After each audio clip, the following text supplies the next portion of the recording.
శుక్లాంబరధరం విష్ణుం శశివర్ణం చతుర్భుజం ప్రసన్నవదనం ధ్యాయేత్ సర్వవిఘ్నోపశాంతయేత్. అగజానన పద్మార్కం గజాననమహర్నిశం అనేకదంతం భక్తానాం ఏకదంతముపాస్మహే. శాంతాకారం భుజగసేనం పద్మనాభం సురేశం విశ్వాకారం గగనసదృశం మేఘవర్ణం శుభాంగం లక్ష్మీకాంతం కమలనయనం యోగిహృజ్ఞానగమ్యం వందే విష్ణుం భవభయహరం సర్వలోకైకనాథం. గురుర్బ్రహ్మా గురుర్విష్ణు గురుర్దేవో మహేశ్వరః గురుర్సాక్షాత్ పరం బ్రహ్మ తస్మై శ్రీ గురవే నమః. ఈ ప్రేరణకు కారణమైన గురుదేవులు బ్రహ్మశ్రీ చాగంటి కోటేశ్వరరావు గారి పాదపద్మాలకు సభక్తిపూర్వకంగా నమస్కరిస్తున్నాను.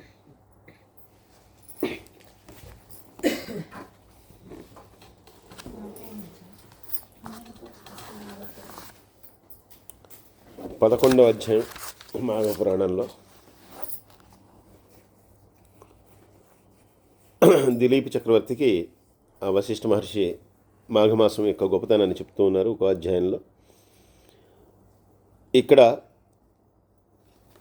మళ్ళీ మాఘమాసం యొక్క గొప్పతనము, అలాగే నదీ స్నానము, తటాక స్నానము, లేదంటే కనుక కనీసం బావి, వీటి దగ్గర చేసేటటువంటి స్నానం యొక్క మహాత్మ్యాన్ని అంతా కూడా చెప్తూ మళ్ళీ దానికి సంబంధించినటువంటి కథను ఒకదాన్ని చెప్తూ ఉన్నారు. పూర్వకాలంలో అనంతుడు అనేటటువంటి ఒక బ్రాహ్మణుడు యమునా నదీ తీరంలో ఉండేవాట. ఈ యమునా నదీ తీరంలో ఉంటున్నటువంటి ఇతను, అతని పూర్వీకులందరూ కూడా, అంటే ఆ బ్రాహ్మణ వంశంలో అంతకుముందు వచ్చినటువంటి వాళ్ళందరూ చక్కగా వేదాంగాలన్నీ చదువుకున్నటువంటి వాళ్ళు, అలాగే వాళ్ళు అనేక మందికి వేదాలు నేర్పినటువంటి వాళ్ళు, అలాగే వాళ్ళు సంపాదించిన దానిలో చక్కగా 10 మందికి దానాలు ధర్మాలు చేసినటువంటి వాళ్ళు. అలాగంటి వంశంలో పుట్టినటువంటి వాడు ఈ అనంతుడు అనేటటువంటి వాడు. కానీ ఇతను పుట్టినప్పటి నుంచి ఇతను విద్యని సరిగా అభ్యసించలేదు. అలాగే ఒక పెంకివాడిగా, మూర్ఖుడిగా, ఒక గడసరిగా ఇలాగా పెరిగాడు, పెద్దవాడయ్యాడు. పెద్దవాడైన తర్వాత ఇతను తన యొక్క ఏ కులంలో పుట్టాడో దానికి భిన్నంగా ఇతను వ్యాపారం చేయటం మొదలుపెట్టాడు. ఆ వ్యాపారం కూడా ఏంటంటే అన్ని వ్యాపారాలు చేసేవాడు. ఎలాంటి వ్యాపారాలు చేసేవాడు అంటే ఇతను కేవలం డబ్బులే అతనికి ప్రధానం. డబ్బులు వస్తే కనుక ఏ పనైనా కూడా చేసేవాడు. అది ఉచ్చము నీచము చూసేటటువంటి వాడు కాదు. అలాగే మద్య మాంసాలన్నీ కూడా సేవించేటటువంటి వాడు. ఇంకంటే ఇతనికి ఎటువంటి నియమాలు లేవు, నిష్టలు లేవు, ఏమీ లేవు. చివరికి డబ్బు ఎంత ప్రేమ అంటే ఇతను పిల్లల్ని కూడా అమ్ముకునేవాట. అంటే ఎవరైనా డబ్బులు ఇస్తే కనుక ఆ పిల్లల్ని కూడా అమ్ముకుని, అది కూడా వ్యాపారంలాగా ఒక 10 మంది పిల్లల్ని కానీ అలా పిల్లల్ని కూడా అమ్మేసుకుంటూ ఈ రకంగా డబ్బంతా కూడబెట్టాడు. ఇంత కూడబెట్టినా కూడా వీడు కడుపుకు కూడా మళ్ళీ తినేవాడు కాదు. సరిగ్గా వీడు తినేవాడు కాదు, పిల్లలకి పెట్టేవాడు కాదు. అంటే ధనము మీద ఎంత ప్రేమ ఉందో అంతకంటే పరమ లోభి, అటువంటి నీచుడు. కానీ వయసు పెరిగిపోయి వృద్ధాప్యంలోకి వచ్చిన తర్వాత కొంచెంగా దిగులు వచ్చిందట. ఇన్నేళ్ళు జీవించాను, ఎంతో సంపాదించాను, కానీ నేను ఒక్క మంచి పని కూడా చేయలేదు, ఒక్క పుణ్యతమైనటువంటి పని కూడా చేయలేదు, ఎవడు కూడా నన్ను గౌరవించడు అని చెప్పి ఆలోచన మొదలుపెట్టాట. కానీ ఇలా ఆలోచన జరుగుతూ ఉండగానే ఒకరోజు రాత్రి ఇతను పడుకున్నప్పుడు ఇంట్లో దొంగలు పడి వాళ్ళు ఉన్నటువంటి సొమ్మునంతా కూడా అపహరించుకుని పోయాట. సరే, అసలే డబ్బు మీద ప్రీతి, దాంతో చాలా రోజులు మదనపడ్డట. డబ్బు పోయిందని చెప్పి చాలా రోజులు బాధపడి ఇంతలో మళ్ళీ తన యొక్క పశ్చాత్తాపం కూడా గుర్తొచ్చి, ఏదైనా సరే పాపిష్టి సొమ్ము అనేటటువంటిది నిలవదని చెప్పి పెద్దలు చెప్పారు. అందుకే నేను పాపిష్టి సొమ్మే ఇప్పటిదాకా పోగు చేశాను కాబట్టి అదంతా పోయి ఉంటుంది. ఏదైనా పుణ్యం చేద్దాం అనుకున్నాను. ఇప్పుడు దానాలు ధర్మాలు నేను ఎలాగూ చేయలేను, నా పూర్వీకులు చేశారు కానీ నేను ఎలాగూ చేయలేను ఇప్పుడు, ఎందుకంటే నా దగ్గరే ఏమీ లేదు చేయటానికి. కనీసం పుణ్యం వచ్చేటటువంటి పనులైనా చేయాలని చెప్పి పెద్దల్ని కొంతమందిని అడిగితే, రాబోయేటటువంటి మాఘమాసం పవిత్రమైందయ్యా, ఆ మాఘమాసంలో నదీ స్నానం చేస్తే కనుక నీ పుణ్యాలు కొన్ని పోతాయి, నీ పాపాలు కొన్ని పోతాయని చెప్పి వాళ్ళందరూ చెప్పారట.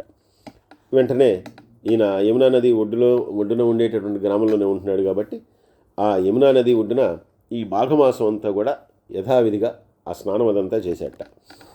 ఇలా స్నానం చేసిన తర్వాత చివరికి ఒక 20 రోజులు 25 రోజులు ఇది కొనసాగించిన తర్వాత ఆ చలికి రోజు కూడా ఇబ్బందిగా ఉండేట అయినా కూడా నియమంగా చేస్తూ వచ్చాడు. చివరికి ఒక 20 రోజులు ఇలా చేసిన తర్వాత ఒకరోజు స్నానం చేసి ఆ నదిలోంచి బయటకు వచ్చిన తర్వాత చలికి తట్టుకోలేక చలికి వణికిపోతూ ఆ నారాయణుడి యొక్క నామాన్ని స్మరించుకుంటూ చనిపోయాడు. కాబట్టి మాఘమాసంలో స్నానం చేయటం, అలాగే నారాయణుడిని చివరిలో తలుచుకోవటం చనిపోయేటప్పుడు, దానివల్ల ఇతనికి వైకుంఠవాసం దక్కింది అని చెప్పి అంత గొప్పదనం ఈ మాఘమాసానికి ఉందయ్యా అని చెప్పి మళ్ళీ ఆ మాఘమాసం యొక్క గొప్పదనాన్ని వశిష్ఠ మహర్షి చెప్తూ మరొక విషయాన్ని కూడా తెలియజేస్తున్నారు. ఇక్కడ ఏకాదశి వ్రత మహాత్యాన్ని కూడా తెలియజేస్తున్నారు. రేపు వచ్చేటటువంటి ఏకాదశి ఏదైనా ఉందో అంటే ఒక్కో ఏకాదశికి ఒక్కో పేరు ఉందండి. ప్రతి ఏకాదశికి కూడా ఒక పేరు పెట్టారనమాట. రకరకాల పేర్లు ఉన్నాయి. రేపు వచ్చేటటువంటి ఏకాదశి ఏదైతే ఉందో దాన్ని భీమ ఏకాదశి అంటారు.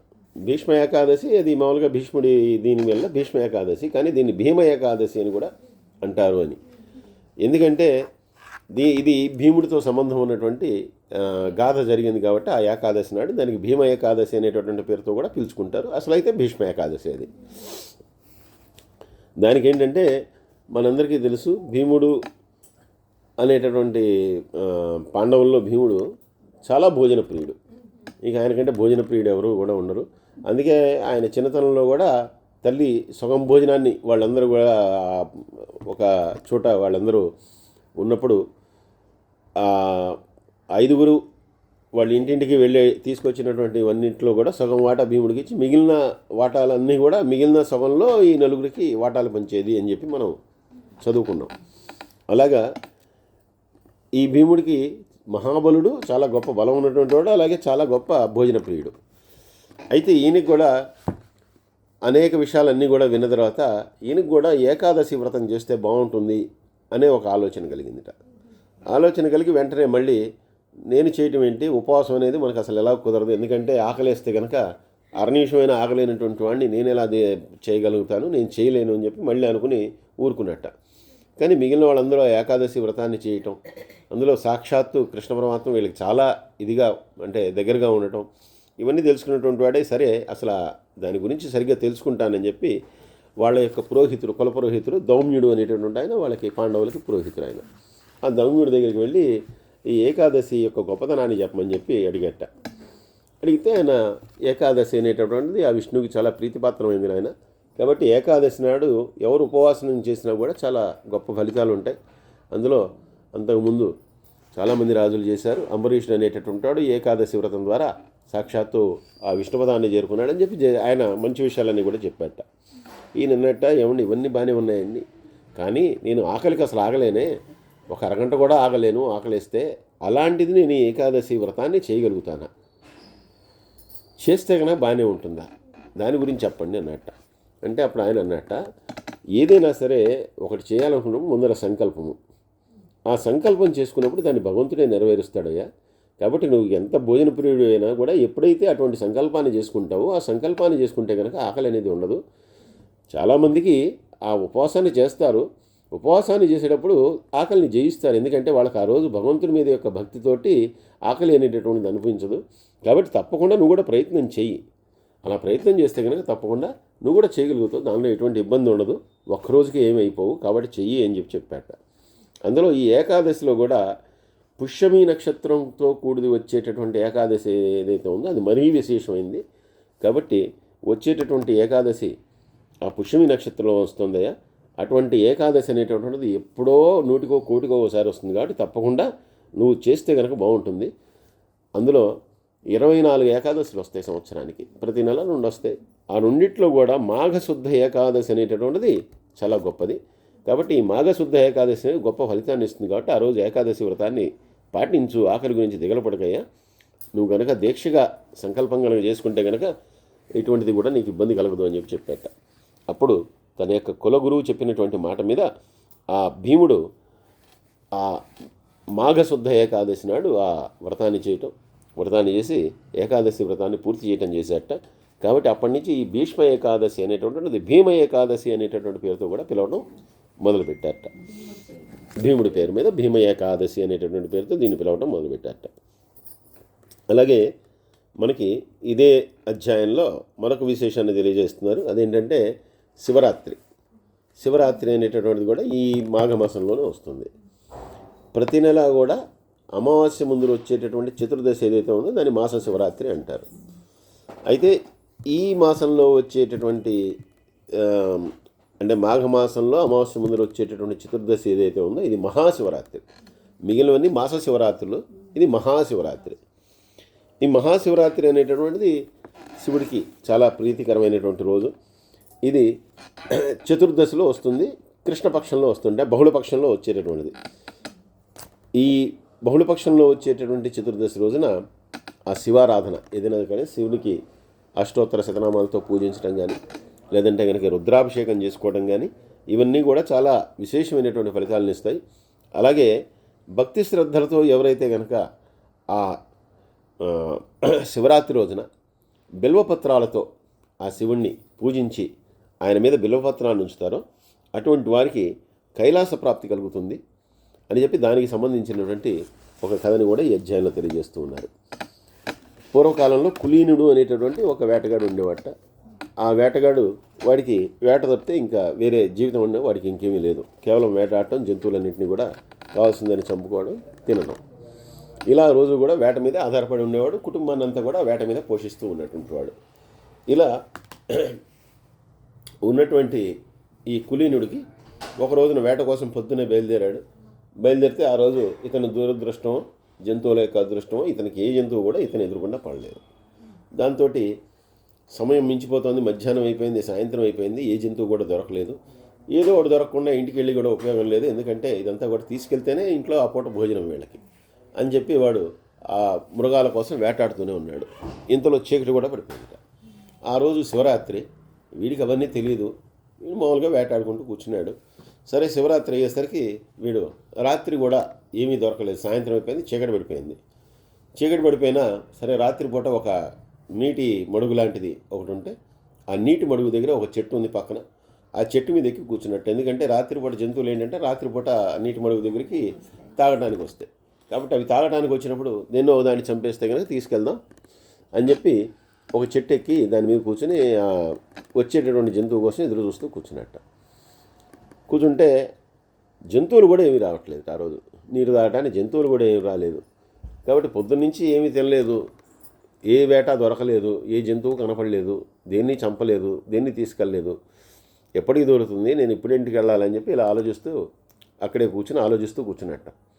ఆ రోజు మాఘమాసం కాబట్టి అందులో వన ప్రాంతం, చలి కొంచెం ఎక్కువ ఉండేసరికి ఆకుల్లో దూరిపోయి ఆకుల్లో కనుక ఉంటే కనుక నన్ను కూడా ఏ జంతువులు ఏం చేయలే అని చెప్పి ఆకులు బాగా దట్టంగా ఆకులు ఉన్న చోట ఎక్కి కూర్చున్నట్ట. వీడి అదృష్టం కోసం అది బిల్వవృక్షం. ఆ బిల్వవృక్షం మీద ఎక్కి కూర్చున్నాడు.